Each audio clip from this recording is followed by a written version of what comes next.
พี่น้องเอ้ยเปิดภาพมาบัดนี้ตัวบ่าวนุ่งสิเฮ็ดอันนี้พี่น้องเอ้ยเนาะเฮ็ดพานี่แหละวิทยานเด็กน้อยยานแบะยังตกใส่ไก่กายานะพี่น้องเอ้ยเนาะบ่าวนุ่งก็เลยสิเทนี่ก่อนสิพาใหม่พี่น้องเอ้ยเนาะใส่ใหม่เอาพาใหม่ซานใหม่จึงสิเทใส่พาโจเบามันจึงบ่นักไปเทอยู่หั่นบ่เป็นพี่เนาะใหม่สิลงใส่บาดสิเทหรือเทอยู่นี่โจมใส่ยังอัดเอาตัวนี้ละซานพี่น้องเนาะก่อนเมื่อกราบทักทายสบายดีสวัสดีพ่อแม่พี่น้องหมดสุขคนเด้อพี่น้องเด้อเนาะบ่าวนุ่งก็บ่ได้ไปเลยออกไปไสมื้อนี้เนาะทางบ่าวตูนเบาเจ็บเพิ่นว่าสิไ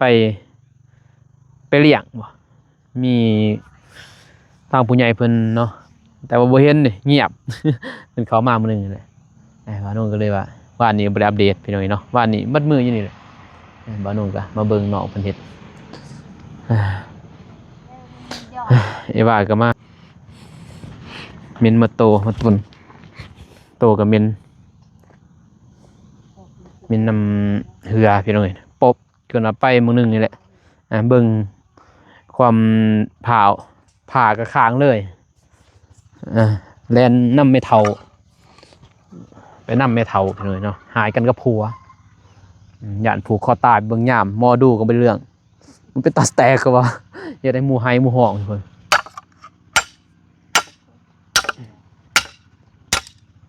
ตายแล้วโอ้ยบ้านนี้ไผสิบ่เล่นสะเล่นสายเขาเลยพี่2พี่3เขาไปเลยก่อนบุคคลไปหาท่านก็ได้ยินอยู่เพิ่นปากแซวเขาเห็นแล้วบ่เขาพี่สาแล้วก็ยังบ่แม่งยังวะพวกนี้คือบ่เห็นสิบอกอีหยังวะคือว่าแซวเพิ่นปากอีหยังขอยก็เขาพี่สาพุ่นแหละ5 2ผี2ใส่อยู่ก็บ่ญาตินะผีก็ตายไปก็อยู่หันคือเก่าคนหักบริยานพีบานพายังอยากจะคนและสีไปก่อนกันเนี่ยคือขาตัวใต้ไปเลยแม่เทาบัดไปเห็นนางไห้เอ้ย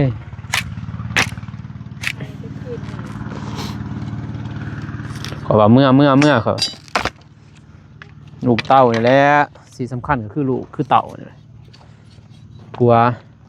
พ่อแม่พิษกันกับลูกเต่าแหละเป็นผู้ปอบอันเขากระเบิงได้ถือเบิงใช้พิษเบิงได้มันพิษเบิงได้มันถือเขากับแก่ไข่อยู่หันแล้วครอบครัวแก่ไข่บ่ได้จังว่าพี่น้องมาเบาความเขาลูกเต่าแก่ไข่บ่ได้แล้วว่าไปเลยไปหาพี่น้องมาไกลเกลี่ยจบมันเป็นดาบทรงคมพี่น้องเลยเนาะเรื่องผัวเมียมันเป็นว่าสีสมหวังทุกคนเลยเนี่ยเป็นบ่าวเป็นแพ้วกับหมากหักกันเนี่ยหมากหักเอากันแล้วมันเบื่อกันแล้วก็พิดกันพิดกินย่างดอกพี่น้องย้อนขึ้นเงินข้ามดำแก้วนี่แหละทุกอย่างฝากมองกับพิษกันลูกลายคนคือเก่าเลยเอาลูกลายคนก็คือเก่า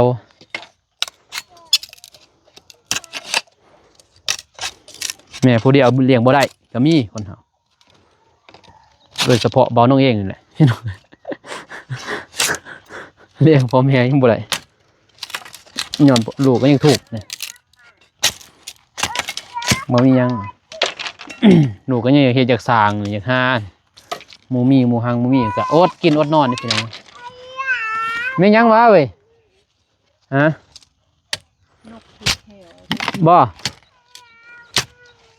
อีหยังตัวนั้นวะพุ่นเอาออกเอาออกกัน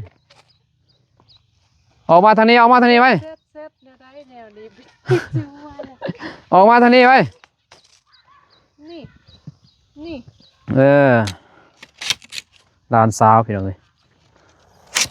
ยานผู้นี่แหละตกลงนี่ก็เลยพาอยู่เท่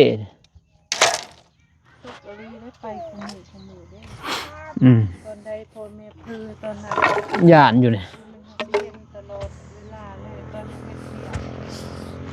โอเคพี่น้องเอ้ยเจ้าหน่อยถ่ายอืม ใส่บ่เล็ก บริษัทเล็กแล้ว ใส่ อืมสั้นไม่เอาเลยก็เอาลิกลวดมัด เพราะว่าใส่เล็กอันนั้น10 18บริษัทมียังวะ เอ้ยอยู่นำยุ่งเหรอ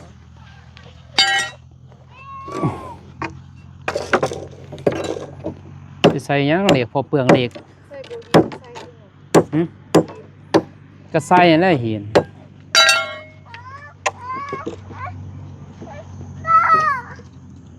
มียังลูกไม่ลูก นั่นมียังลูกละ มันจะยิ้มนะฮะ หัวลูกของเอิญลูกไป มียังลูกละบ่ ใส่ทุกที่เลยนะ ที่ไล่กับบ่จับนั่นแหละใส่สัมพุดีที่ร้านมันกะมีแต่ใหม่เห็นจักบ่มียังลูก พออยู่ โอ้ยแกะหึ ทรงมันปู ไปแค่เอาที่ร้าน จอมปวนเนาะดื้อลายดูเกาะนี่แต่เกาะ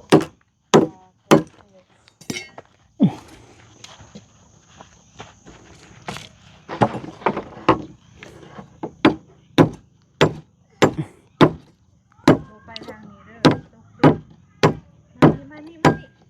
บอกไปยังวันยังคิดไปอยู่โอ้จับลูก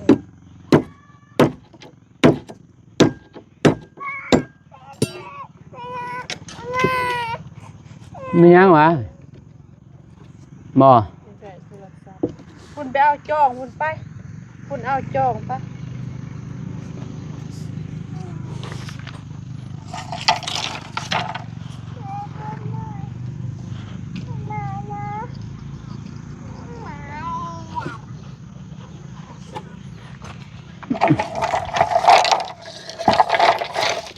น่าจะพอ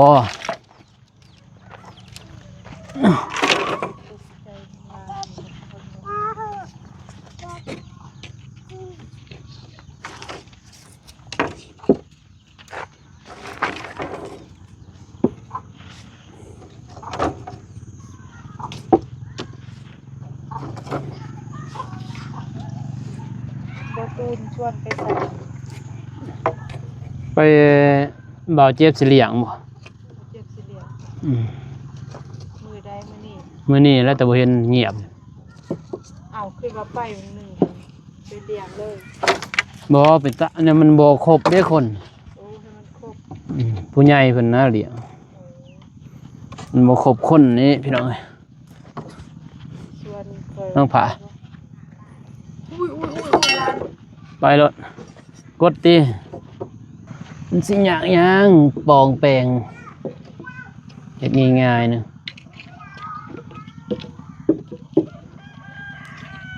ดีแทนจะเทย่ามเทพนั่นเห็นบ่เทพื้นเฮ็ดแนวนี้เอามันแน่นมันบ่แตก เพื่อนใหญ่ก็เฮ็ดเลยนะ หน่อยแต่มันเฮาดุ ฮะ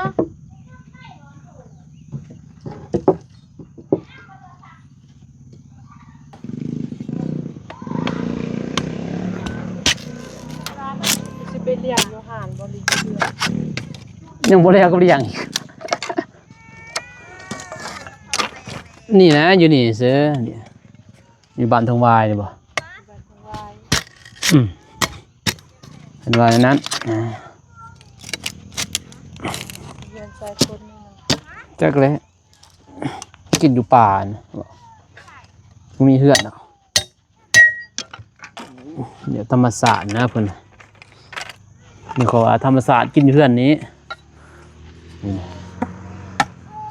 สามารถตั้งมาโต๊ะนั่งกิน ลายคนแบบตั้งเบเตอร์เนาะ ไปยืมน้ำเมียน้อง มีอย่างนี้จะเบิ่งกันจังนาทีปากกันเลยเอาละ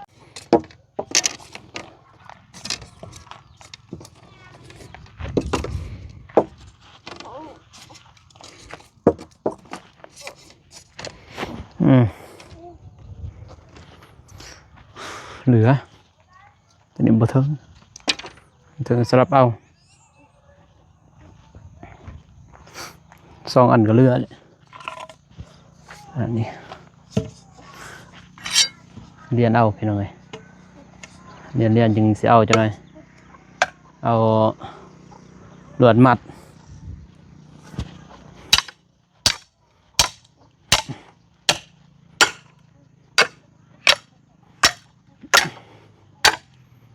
สิไปซอยเบาเตี้ยงเพิ่นเนาะบ่ได้ไปเบิ่งไอ้แดงเฮ็ดมาน้องข้าอยู่น้องเมฆผู้เดียวเลยอยู่แต่บ่เห็นน้องเมฆโทรมาว่าไปซอยเด้อ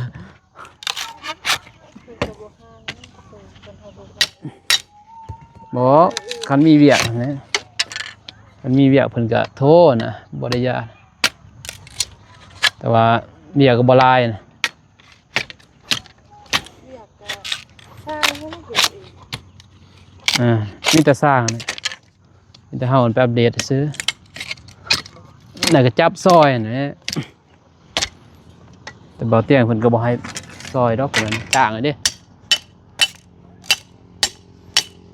จ้างคาโต้แล้วเหรอ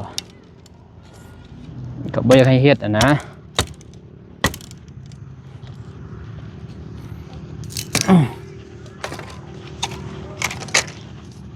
ไม่ไปแล้วก็บ่ได้พี่น้องเนาะบ่นุ่งจับแล้วเฮ็ดน้ำหมู่อัปเดตซื้อก็บ่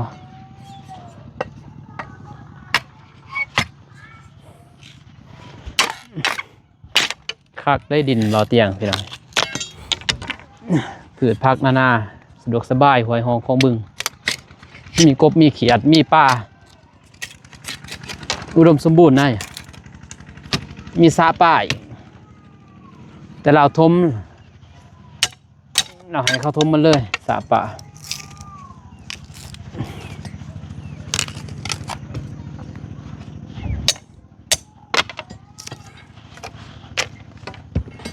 เท่เนี่ยก็หมดซอบหนึ่ง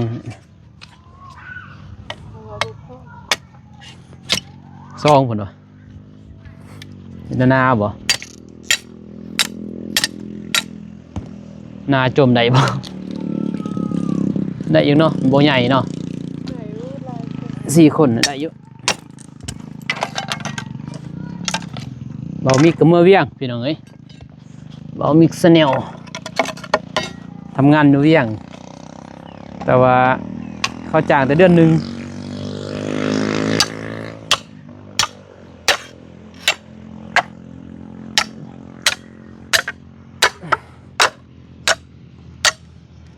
นี่ได้บ่คอดบ่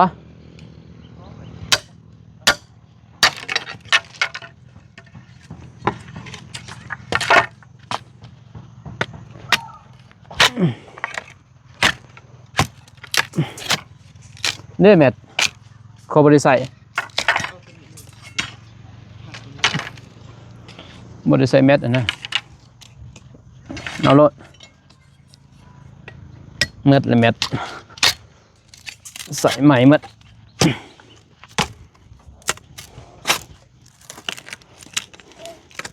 โอเคพี่น้องเลย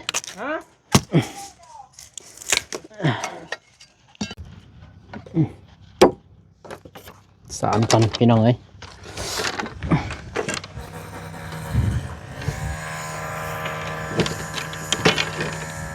ทีไร่กับมันบ่นั่นทีนบ่เขาจนได้สำหนึ่ง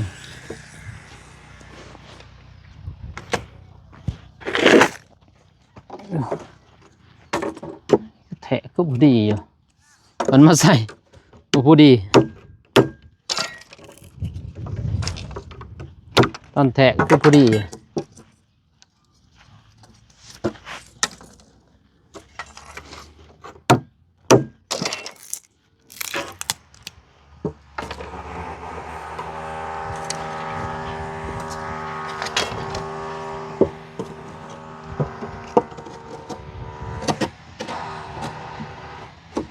มึงเศร้าจิเด้นอนมา โบ อ้าวมันบ่งมหัวเบ่ย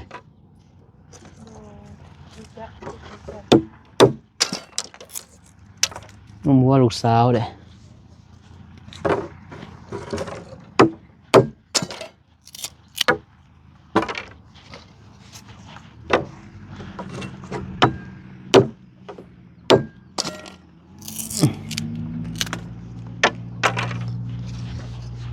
มันจะพอเนอะพอดีเลย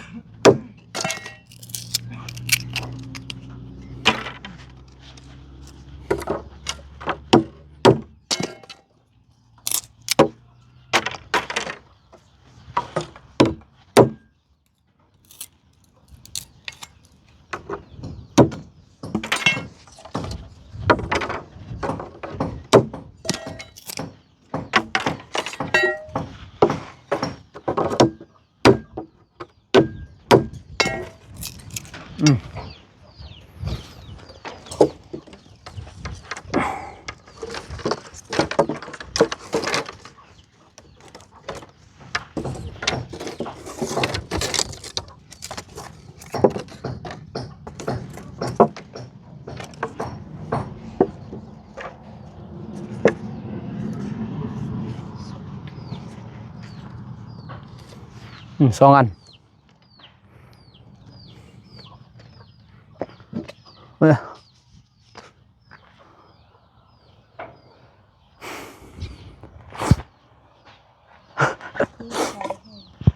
ขาอ่อนเนี่ยขาอ่อนหมดอ่ะมัน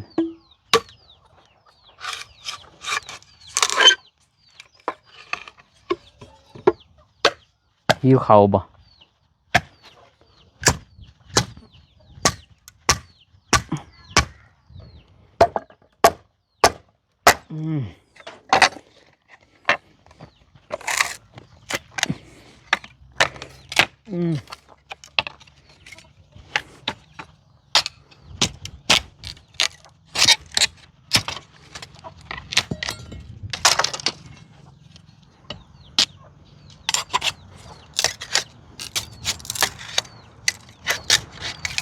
ตะกี้เฮ็ดนี่เล่าอีรอดเลยความงามเราแต่นะเฮ็ดได้ผู้เสียพี่น้องบ่าวโหน่งซานตัวนี้แหละเพื่อนเพิ่นเพื่อนเซานิดนั่นแหละเพื่อนเซานิดไปซอยเพิ่นหมัดไหมตัวนี้แหละเพื่อนเพิ่นมาตรฐานเด้เพิ่นได้ใส่เละใส่ไหมตัวนี้มันหาประกันพี่บ่แตกบ่ร้าวบ่สุดโตนะนี่ก็ได้แหละมันจะมามูลเราสิเท่จังมูลพี่น้อง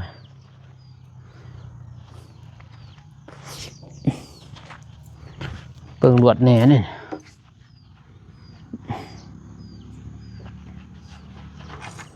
เอาเล็กกันนั่นไปเอา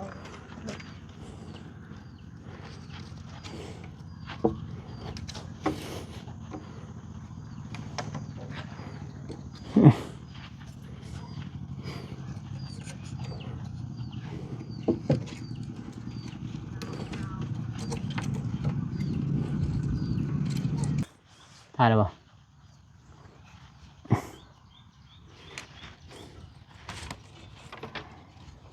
เขาเฮ็ดเป็นเขาเฮ็ดเป็นกันนะจักถึกจักบ่กับตำราสร้างบ่ฮู้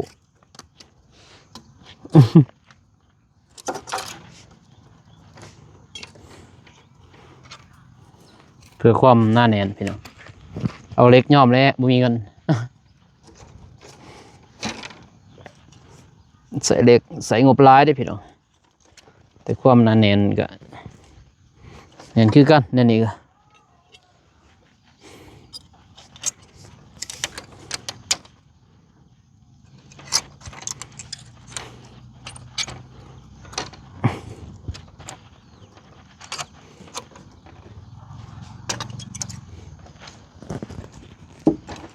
หมูเห็ดเป็นเฮาเห็ดเป็นนะเรื่องงามหรือบ่งามตัวนั้นบ่ บ่ว่ากันบ่แพ้สร้างดอก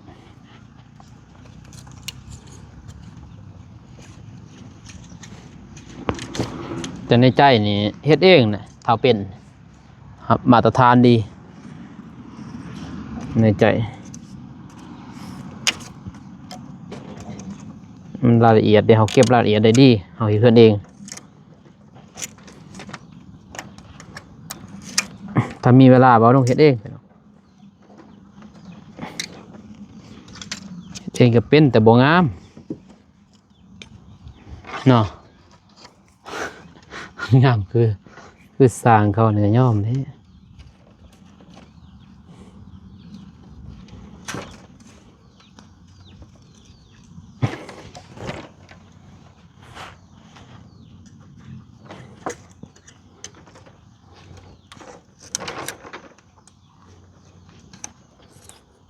สิแล้วอันนี้ก็โดนเติมได้เพียงเนี่ยเห็ดทีเลยมาดสามสิแล้วหนึ่งทีพุ่นบ่หึ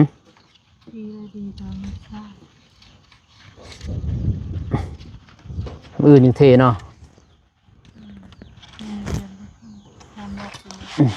เอาหมดเจาะมามือนมาผสมปูนเนาะเทสิมาอยู่บ่ทานประเทศสิมาอยู่บ่ประธานประเทศ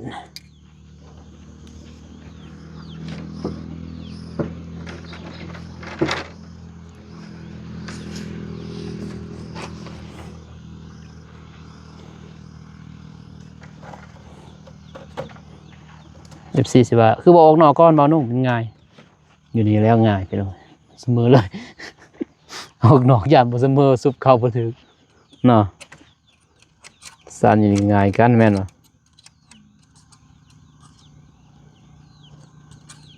ก็บ่ยากปานใดดอก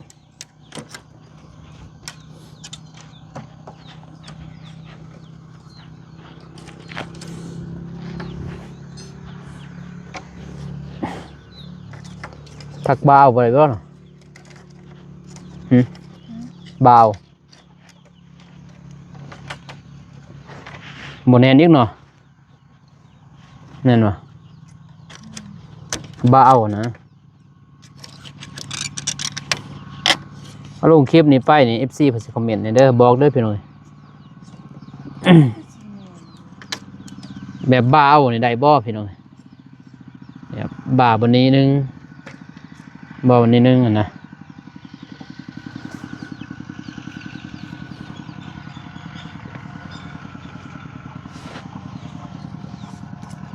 แบบทักบ่าวเนี่ยอยู่บ่บนนี้นึงนี่นะคือเอาบริทักอันนี้เนาะมาทักบนนี้มันบ่น่าจะแม่นอยู่เนาะโอ้ก็ทักควรเลยนี่บ่พอดอกเด็กหลวด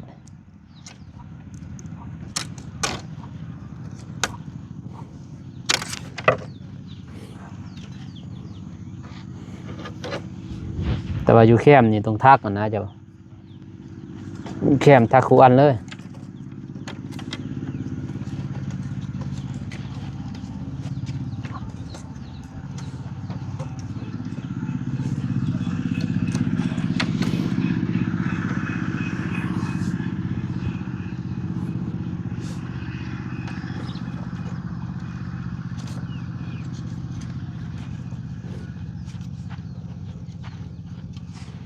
เด็กบ่คือมือบ่ได้ซ้ำมือนี่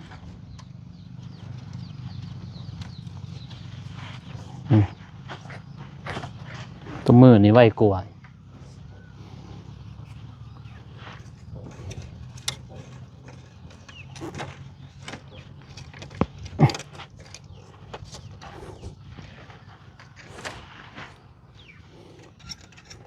บ่เตียงสิลงมาด้นนะพี่น้องหมดเดือนนี้จะหลังปีใหม่มันจะสิมาเลยเนาะนั่นแหละ ดนนะแม่เพิ่นเจ็บหนักพี่น้องโอ้ยพี่น้องเอ้ยกินข้าวกินน้ำก่อนกินกลางดินกลางกินอยู่กลางดินกลางทรายแหละพี่น้องมันได้พี่น้องเด้อกินลวกหมี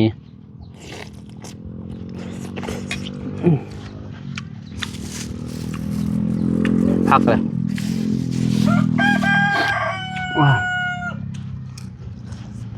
หิวเขาว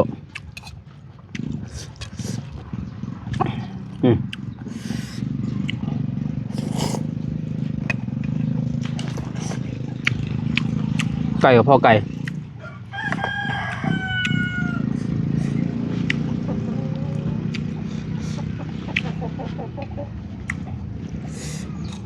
กินหมี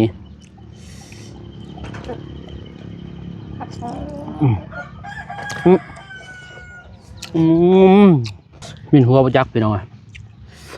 ไก่ตอดมันนึง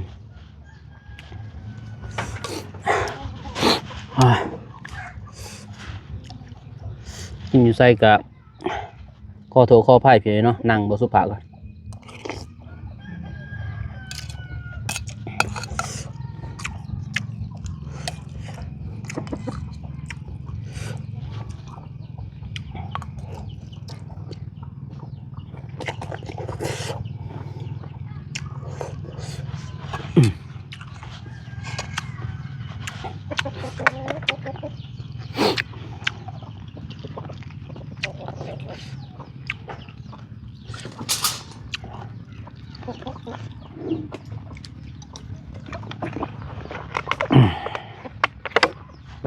โอเค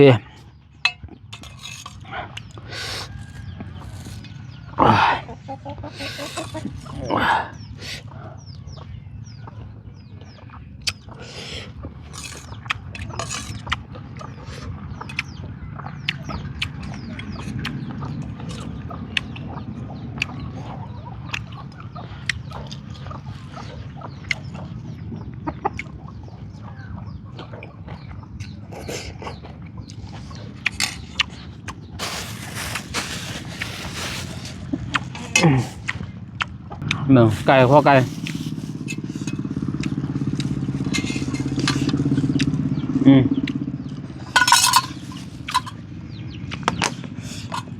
ไก่ไม่เท่าไปสารมาทันแล้วนึกรวดบ่พอดอกมือซื้อใหม่เพียง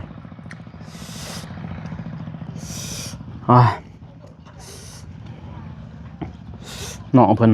ก่อบ่นะ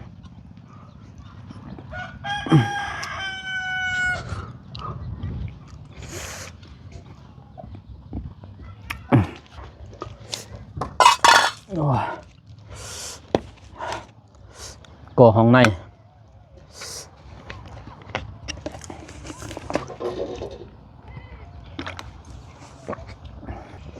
สมัดนี่ก่อนเพียงเนาะเริ่มแล้วมืออื่นเพื่อเทมันก็บดสื่อดอกตัวหน่อยตัวใหญ่เนี่ยตัวเรือเนี่ยเรือกระยามันมันก็เปอะเลยจับเอาปูนจับเลยเป็นยังไง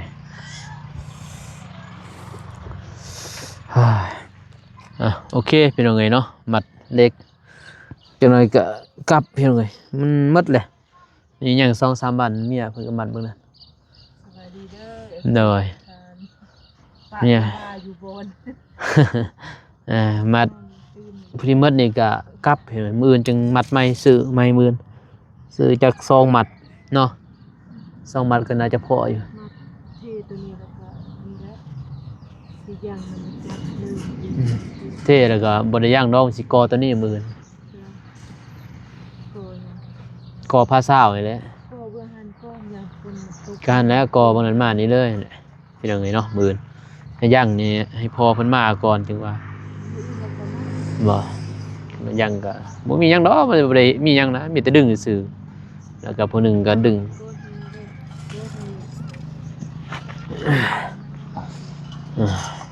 โอเคพี่น้องเนาะคลิปนี้บ่าวนุ่งก็สิจบเพียงเท่านี้ก่อนพ่อแม่พี่น้องเอ้ยเนาะ ขอบขอบใจขอบคุณทางผู้ใหญ่ใจบุญทุกท่านที่เข้ามาเบิ่งมาส้มพี่น้อยเนาะให้กำลังใจบ่าวนุ่งตลอดมาพี่น้อยก็ขอบขอบใจหลายที่บ่ขามโฆษณาพี่เนาะบ่าวนุ่งก็สิมัดนี่แหละมันเรียบร้อยถ้าผิดพลาดประการใดก็ติส้มใดเด้อพี่น้องเด้อห่างที่บ่าวนุ่งก็สิเทมื้ออื่นพุ่นแหละสิเทไว้ให้มันแห้งเรียบร้อยจึงจมไปตั้งพี่เนาะตั้งแล้วก็โบกไว้ให้มันจับแน่นๆพี่น้องเอ้ยเนาะโอเคคลิปนี้ขอกล่าวคำว่าสบายดีเด้อพี่น้องเด้อสบายดีเว้ยบ๊ายบาย